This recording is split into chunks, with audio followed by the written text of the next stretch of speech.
Winning the 100-Year War as England is supposed to be difficult, but today I'm going to show you a rather foolproof strategy for winning. I'm so confident we're going to be playing in Iron Man mode. Alright, before we do anything, we're going to get our economy sorted. The first thing we're going to do is demolish nearly all the forts we start with, as well as our stockades. We'll head over and just start deleting them. We'll keep one fort, that being our one in London, because it's always good to have a fort in your capital. Now we're going to max our minting as well as max taxing on everyone we can. We don't really have to worry about a revolt. If a revolt does start to spawn, you can always reduce taxes a few ticks to keep the revolt in check. But as long as you're above 30% satisfaction, revolts shouldn't trigger. When it comes to advances, it's really player choice. You can do what you like. I like grabbing Universal Christianity and the Baltic Crusader experience. Monthly diplomats is always good, and a little push for army tradition is also always nice. When it comes to cabinet seats, I would set one of them to strengthen the government and the other to do diplomatic endeavours. For the precious metals law that you have access to, I would recommend going for an export ban.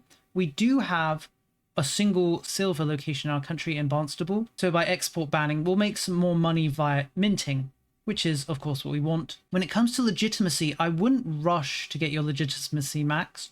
It's going to cost a fair bit doing so, and maxing our legitimacy isn't going to help us much because as England, our crown power is by default reduced, and it's going to be hard to get above 25% until we remove this law. So rushing up to 100 legitimacy straight away isn't going to benefit you much. So I would just bring your legitimacy spending down so that you're only gaining a few points of legitimacy, maybe even 0. It doesn't matter that much.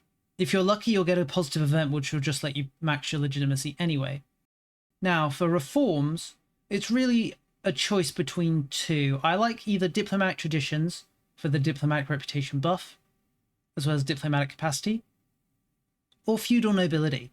Feudal nobility increases the estate satisfaction of the nobles, which is always good, and it increases the loyalty of subjects, which is going to be a bit of a thing because of the 100-Year War making vassals rather disloyal. Both are good. In fact, you might actually want to switch out your starting reform, the Magna Carta, for one or the other at a later date. For now, though, we want the Magna Carta because it increases our combat efficiency of our levies, which is going to be a little important. For now, we're going to grab diplomatic traditions. No particular reason, I just like it. We're going to hand out one privilege here. We're going to go to the nobles and we're going to give them feudal mercenary contracts. That's going to be very important.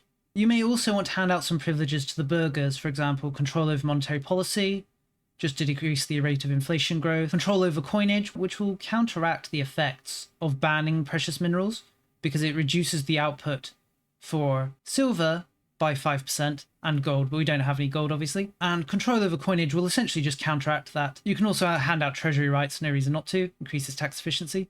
You don't have to though if you don't want to, but I do like to. With all that said and done, we're now going to use the majority of our money, our 700 treasury, to hire a mercenary band. We're looking for a specific kind of mercenaries, ones from the Maghreb and North Africa. There should be at least one. I've done quite a few restarts just to make sure there's always at least one, and there nearly is always at least one. Here we go. We're going to click on the little arrow so we have control of what units we get, and we're going to say no infantry, no camp followers, all cavalry please, which should get us around 11 units of cavalry. We're going to set the duration for the contract to 120 months. We're going to hire them, have them spawn in our holdings in France. We're also going to move our starting regulars over to France in preparation. We're almost ready to unpause, so one of the last things we're going to do is we're going to start building a spy network on the French. And we're going to start increasing relationship with Flanders.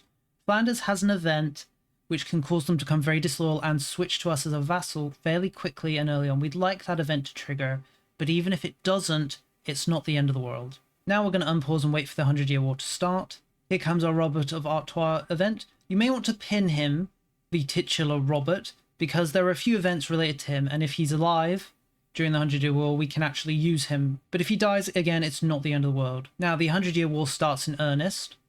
The French may ask you for a pact of caution. They'll give you some gold in exchange for a truce for 5 years. You may want to take this and use the 5 years to try and flip as many French vassals as possible. I want to fight the war as soon as possible though, so we're going to say no. Now, how does vassal switching work? Essentially, in order to switch, a vassal needs two things. They need to not be ruled by the ruling dynasty of France, that being, for example, Normandy and Maine, who both start with their ruler being of the same dynasty as the French crown, are never going to defect. but countries like Flanders, countries like Brittany, countries like Burgundy can flip because they aren't ruled by the French royal family. But the French are quite proactive at placing members of their dynasty on the thrones of these various duchies. So do keep an eye out. It's not strange for Brittany to very quickly find themselves with the French royal family on the throne. If it does happen, it means they're never going to defect. So don't worry about it. But what triggers a defection? Essentially, as long as a vassal is disloyal, they can defect. Your relationship with them doesn't matter. You don't need to improve relationships to ensure that a defection. The only reason I did it with Flanders was to try and trigger this event, which looks like it's triggered, which reduces their loyalty. Another thing to take into account is your border. The thing that affects whether a vassal will revolt to you is their distance from the English border, which can lead to a lot of these northernly French vassals all flipping, but give you a harder time at getting the southern French vassals to flip. Either way, let's continue. We may see a few defections in the next few months until France declares war. So here we go, Flanders has defected. This is always good. Even if Flanders won't help you much in the war, they will actually pay you quite a lot of money through being a vassal, which should make it very easy for you to actually have a profitable economy. You'll notice they're a little disloyal and you might be afraid of them defecting back to France, but once they do defect to somebody, they can't defect again for a few years, so you don't need to desperately try and get their loyalty back up. It's fine to leave them a little disloyal. France has declared war a little sooner than I thought they would, but it is what it is. It doesn't make a big difference. We'll immediately start raising our naval and army levies. For our troops in England, we'll gather them all in London, where we can begin transporting them over. As well as our navies, we'll also bring them to London so they can start transporting the troops over, obviously. With our army in France, you might feel a little worried because there's only 3,000 of them, but I would switch out the leader of them to be your ruler, who is your best general. And then think about going on the offense. I like to just wipe out this French army that has just spawned next to us, and then withdraw back to our territory. It might look like they outnumber us, but remember, we're all mercenary cavalry with a few regulars and levies mixed in. So you'll see, we'll arrive at the location. The battle will last essentially a few seconds. The French may throw themselves at you, and if they do, that's a good thing, because you're just going to stack wipe them. You can see here some French vassals threw themselves at us and all died. We took no casualties. A little larger French army threw themselves at us. We killed 1,000 of them and lost 19 people. Another French army threw themselves at us. They all died. We lost 0. You may see these big French armies coming at you. That's the point where you need to have got your infantry in position and are ready to start transporting them over. As you can see, even when around 2,000 Frenchmen throw themselves at us, we should be able to beat them just with our regulars and mercenaries, as long as we're careful with how we fight. That being not attacking them, letting them come to us. You can see we only lost 500 people here and killed 6,000. Those are the sort of battles we need to get to win. If we look at the French numbers, there's around 150,000 of them to start and around 70,000 of us. But consider the majority of these are vassal numbers. The French army is actually only around 50,000 strong. Now we've begun transporting our main English army over. We can think a little more strategically. We don't need to hide. I like to merge at least some of my soldiers with the mercenary armies, and then I put the cavalry on the flanks. Then we invade France proper with the goal of looking for armies to eliminate, essentially. The French will obviously devote some time to sieging down Aquitaine. If you do see any French soldiers in Flanders, be sure to annihilate them. We can see here the French are attacking our Flemish allies. Not a big deal if the Flemish lose, but we're going to jump on these French guys and eviscerate them, killing around 6,000. We caught a rather large group of French vassals here, stack wiping all of them, and you can stack wipe all of them. As long as there aren't any regulars mixed in, it's not actually very difficult for your large mercenary army backed by the regulars to stack wipe people, as long as they don't have any regulars of their own. But remember, your goal is to kill French soldiers. They're our targets. As France is the one largely leading their vassals around, eliminating them will stop their vassals working together and centralizing, as well as decreasing the strength of France can also lead to the vassals becoming disloyal due to the French strength decreasing. Remember that French vassals cannot switch sides during a war, so don't worry about trying to get them to defect during the conflict. French armies and French vassal armies tend to try and target your armies that don't have the regulars in. You can take advantage of that by leading your regular non-mercenary armies around to lure in enemy armies so that your regular army can then catch them. Bonus points if you can pull in the French to reinforce those armies. As you can see here, where we've killed 7,000 of them and only lost 500. and some more French vassals that were coming to reinforce are just going to get stack wiped as they arrive on the battlefield. I would recommend not unifying your army into one stack though, keep them separate so you can lure the French in. As you can see, we've killed 68,000 of them and lost only 10,000. A lot of that 10,000 isn't even ours. We've only lost 5,000 men, the rest being our vassals. While on the other side, the French have lost nearly half of their standing army, which is what we like to see. We've actually got enough war score from this conflict that we could consider making peace. We could make quite a few demands of the French right now. And you may want to peace out if you want to just have a quick war. But we're going to continue. We're going to make a move on Paris. We're going to use our levies to siege Paris while our regular and mercenary army stands back. We managed to catch and stack wipe a French army. That's excellent. Bringing their numbers down to only 17,000. Try not to get too cocky like me and lose battles like this. The French tend to retreat their forces towards Paris, so if you can, you may be able to ambush and eliminate French armies that are over there, but if not, it's not a big deal. Do try not to lose fights like me though. One thing of note about your mercenaries is mercenaries do not replenish soldiers. Once they die, they're dead. This is kind of both a blessing and a curse. It means we won't be able to regain any mercenaries, but if they die, it also means we don't need to keep paying them. One of the things we actually want to do is to completely throw away our mercenary army before the war ends. You'll also notice these turncoat events. These cause your vassals to just leave the war. There's nothing you can do to stop them, so don't worry about them. When it comes to making peace with the French, there's a few things you can demand. You can demand they return territory to either you or Aquitaine.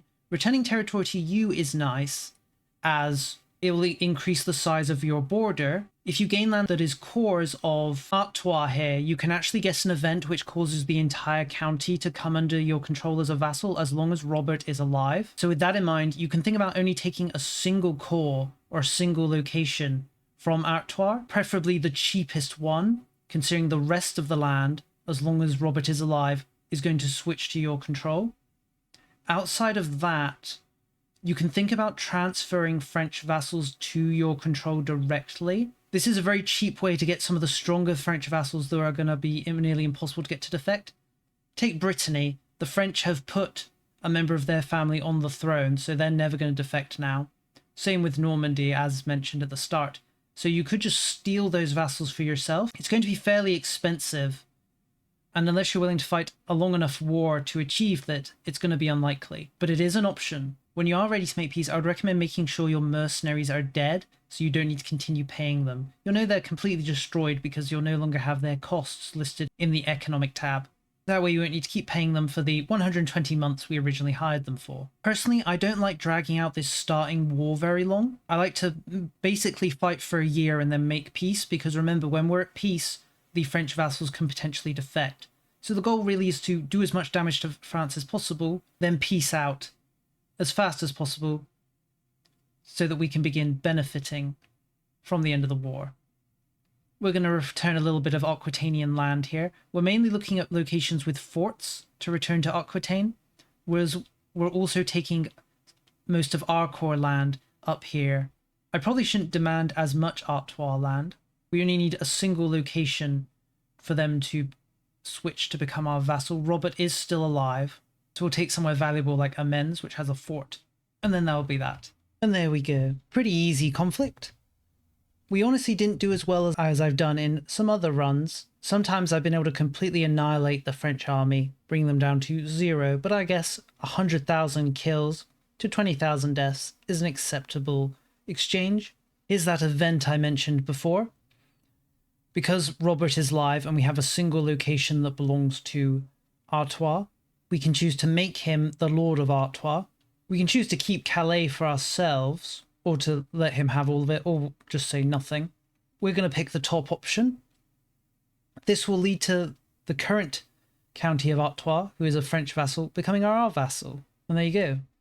We gained all this land essentially for free, nice and easy. Because of the amount of damage we've done to the French army, it's going to be unlikely that they ever really recover.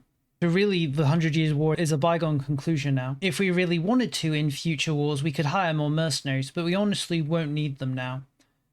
One of the things I'm going to do now is start bringing down my inflation. We want to get inflation low because it increases the cost of everything. And we don't really like costs. Costs are bad. It's time for our first parliament. We're not really going to try and pass it. Instead, we're going to switch over some of the negative laws that England has. The obvious one is this English parliament. It does increase max tax by 10% for everybody, which is honestly excellent. The problem is it weakens your crown power so much. It kind of results in tax decreasing. If we look at the nobles here, for example, their influence is so high, their max tax is decreasing by 35%. So the 10% we gain from the English Parliament is more like losing 25%, as we can see here. So I instead like to switch over to favour the elite. That way, still gain a max tax for the nobility of +10, but without losing so much crown authority. I also always like to switch my de jure law over to by blood. By tradition is honestly just not very good, as it only increases the defensive power of your culture, which really doesn't mean much unless the lands of your culture are controlled by other factions. You can see that removing the English Parliament has immediately buffed our crown authority up by 6%, and the amount we can tax the nobility has increased a fair amount. That's only going to get higher as our distribution of power favour the elites fully comes online. This does let us bring down our minting to the ground though, which is excellent. When it comes to the age of the Renaissance, it's very much just player's choice as usual. It's hard not to go for admin, especially if you decide you want to keep using mercenaries. There are two advances here. One further decreases the price of mercenaries and one decreases the maintenance cost. So if you're thinking of going a full mercenary run, which is definitely viable in the current patch, then admin is an easy win. When it comes to the Age of Renaissance tree, I recommend heading down the route that increases loyalty of subjects and a subject opinion as fast as possible, mainly just to counteract the negative effects to subject opinion you'll get as part of the 100-Year War. Remember, your subjects can defect to the French the same way theirs can defect to you, so do keep an eye on your vassals' loyalty. If you're unlucky, France will end up in wars during this time of peace. For example, they've joined the Bosnian Independence War. I suppose it's a good way to spend French lives. You should try and keep building your spy network, and once you hit 30 on the size of your spy network, you can agitate for liberty in one of the French vassals. Agitating for liberty is essentially permanent until you remove it, and will decrease their loyalty by 25%. So it's a very good way of getting a French vassal deep into the disloyal mines, where there's potential for them to defect. When it comes to the next war with the French, you don't really need to hire mercenaries anymore. During the first war, you should have completely eviscerated them, and their manpower won't have recovered. The main strength the French have is the pure size of their army, and after the damage you did to it in the first war, outside of that, the quality of your levies are a lot stronger than the French. If you actually head over to the modifiers screen, you can actually see that England has 69.66% levy efficiency, gaining 40% from laws, reforms and privileges, and then gaining that extra buff from the power of the nobility. But even so, if you are feeling worried about fighting France again, you can just hire more mercenaries. Even if your treasury hasn't recovered up to the 700 you started with, and inflation will bring up the cost of mercenaries, do keep that in mind. It's one of the reasons why I wanted to bring it down as fast as possible. Since the French army is smaller, you don't need as many mercenaries anyway. In fact, you can find the same mercenary band you hired before and just hire them again. They don't seem to have minded their rough handling in the last time round, so we'll hire them, link them up with our regulars just like last time, and then we'll declare war. This time around for me, Scotland has actually joined on the French side, though honestly we shouldn't need to fight them. The Scottish aren't very strong. It's a good distraction for our vassals on the mainland to go off and fight them. So instead, as usual, we'll focus on the French. This battle's numbers are 90,000 versus 59,000, a far cry from that first war. And just as with the first war, we're going to be doing a lot of damage thanks to our mercenaries, though this time around we have more vassals here in northern France who will help out with the fighting. In this time around, I would recommend going for Paris itself and attempting to siege it down. An excellent stack wipe on the French here. I think we got their actual, what little there are. Well, this war has been going excellently so far. We've lost around 6,000 men and killed 65,000 of the French. The French actual army is sitting on 0 men at the moment. Once we siege down Paris, we'll be able to make some further moves. One thing that can be slightly annoying is if you do too well, your mercenaries won't die, so you won't be able to stop funding them. But remember that they don't replenish, so every casualty they take is a little less money that you need to spend to maintain them. And every little helps when it comes to trying to drive down mercenary costs. When it comes to disloyal French vassals, you kind of want to piece them out as quickly as possible, because remember, they cannot defect while they're at war, but if they're at peace, they can defect. So even if you're not really doing much with them, you can just white piece them out and hope that they defect while you keep fighting the French, especially since their loyalty is likely going to be fairly low from the French getting utterly blasted. You can also consider just full annexing them if you're feeling up to it. It will increase antagonism, and antagonism can be pretty bad in the current version, but as England, antagonism shouldn't affect you much due to your islander status. One thing to be aware of is the annul all treaties with France option. This will lead to the vassal becoming independent, which means they won't be able to flip and become your vassal. So if there's someone you really just want to remove from a French vassalage, for example, Normandy, Brittany, if you're not going to be able to vassalize yourself, that is of course an option. But do be wary if you do want to get them as a vassal from having them flip, or having France transfer their vassalage to you. If you do that, that won't be an option. Personally, I'm going to go around and annex a lot of these smaller French vassals who only have like 1 or 2 locations, just to remove them from the board and extend my own territories further into France proper. If we can get up to 15% of the locations in France controlled directly by us, we can simply take the French throne and win the 100-Year War. But if you do want to take the French throne, it's better to reduce France as much as possible, as well as the size of their vassals as much as possible, to weaken them, so that when you do take the throne, they aren't in a position to really oppose you. If you can, try to get Brittany to be disloyal and then full annex them, like so. You can always release them after the war if you don't want to hold the territory, which you may not want to. That's actually brought me to the point where I can now claim the French throne. To be honest, I'm a little on the fence. It's a little easier to keep a personal union in check in this current version, but at the same time, there's something to be said for continuing the war, continuing the 100-Year War, and taking more French land and vassals for yourself. I am going to end the 100-Year War here though, because there's not much reason for me to continue. We're just going to win, force our union on France. We'll also have them return some of the cores Aquitaine has on them, and there we go. France is now rightfully, once again, under the English boot, to gain 20% crown power and plus 20 to the loyalty of our subjects.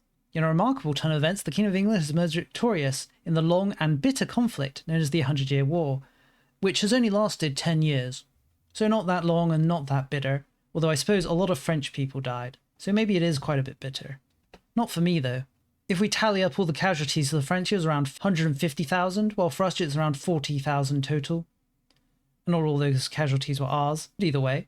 Depending on how much you reduce France in size, it may be easier or harder to keep them in check as you're second in the personal union. That's why it can be beneficial to just keep continuing the war, keep taking land until they're either very small, or if you don't plan to personal union at all, you can just keep taking land from them until you finally annex them. If you do enforce the union on France, I recommend getting the diplomatic liberties law, unified external diplomacy, as fast as possible, which will be a minimum of 30 years after you make the union. Once this law is online, you can force the French to stop fighting people by enforcing peace on them and reining them in, which blocks them from declaring war entirely. That way you can keep them as a French pet, as it were, until you're ready to begin integrating them.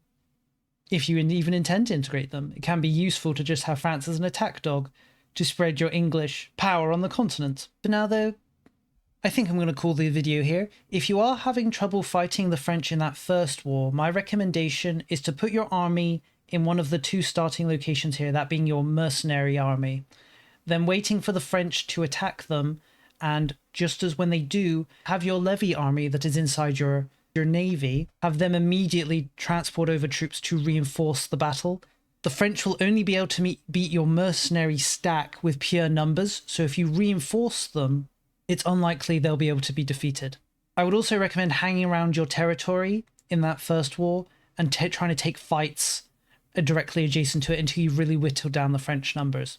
Overall though, I do hope this video was helpful to you, and you can use it, either copy it or incorporate part of it into your own strategy so that you can overcome the French. For now though, this is the end of the video. Thank you for watching. I hope you enjoyed it, and I'll see you next time.